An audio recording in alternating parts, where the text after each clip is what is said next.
போக்குவரத்து தொழிலாளர்களை அரசு ஊழியர்களாக அறிவிக்க வேண்டும் என்பன உள்ளிட்ட பல்வேறு கோரிக்கைகளை வலியுறுத்தி பாரதிய போக்குவரத்து தொழிற்சங்க பேரவை மாநாட்டில் தீர்மானம் நிறைவேற்றப்பட்டுள்ளது. சேலம் மரணவேரி பகுதியில் பாரதிய போக்குவரத்து தொழிற்சங்க பேரவையின் மாநில மாநாடு நடைபெற்றது.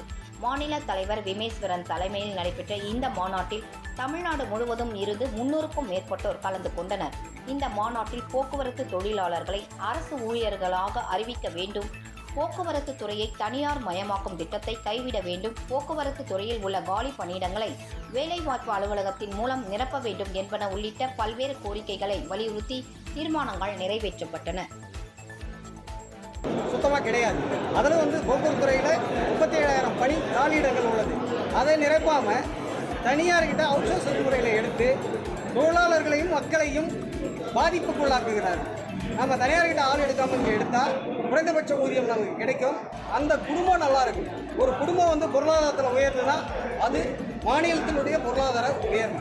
அதை இந்த அரசு கண்டுகொள்ளாமல் நடத்திட்டு இருக்காங்க.